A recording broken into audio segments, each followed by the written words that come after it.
bienvenue dans les Petites Histoires Psy. Je m'appelle Marianne Perrault, praticienne en psychothérapie et psychanalyse. Aujourd'hui, j'ai choisi de vous parler de Lucy Letby, l'une des figures les plus troublantes de la médecine contemporaine. Comment une soignante adorée de ses collègues est-elle devenue l'une des infirmières les plus redoutées du Royaume-Uni? Lucy Letby est née en 1990 en Angleterre.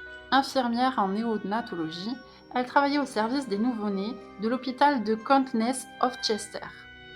Pendant la période 2015-2016, un nombre anormalement élevé de décès de nourrissons survint dans son unité, ce qui fit émerger des suspicions.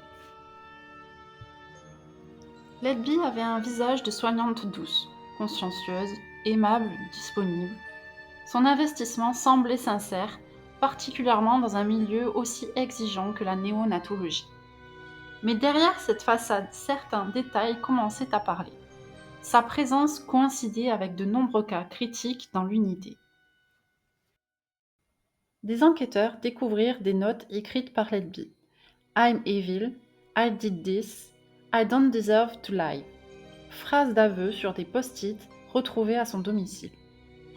Certains psychologues étudièrent la possibilité d'un syndrome de Munchausen par procuration, c'est-à-dire un besoin inconscient de provoquer des dommages pour apparaître protectrice. Au cours de ses années de service, elle fut reconnue coupable de 7 meurtres de bébés et de tentatives de meurtre contre plusieurs autres. Ces méthodes incluaient des surdoses d'insuline ou l'injection d'air dans les vaisseaux. Les décès cessèrent dès qu'elle fut retirée de l'unité. Le cas Letby révèle comment des blessures psychiques non exprimées peuvent se transformer en comportements destructeurs.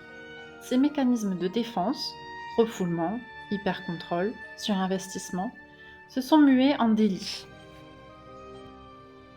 Le drame Letby souligne l'importance de la psychothérapie pour le soignant, afin de rendre visible ce qui reste souvent invisible, les conflits intérieurs, les motifs partagés entre soins et désir de réparation. La thérapie permet de nommer les manques, les peurs, les dépendances. Dans le cas Letby, ne pas avoir exploré ces failles fut un terreau de tragédie. Identifier ces schémas répétitifs, besoin excessif d'approbation, investissement compulsif, contrôle rigide, est une clé pour ne pas reproduire l'ombre du passé dans le soin. En intégrant la conscience de soi dans la pratique, un soignant peut offrir une présence plus authentique, plus humaine, ni trop contrôlée, ni trop distanciée.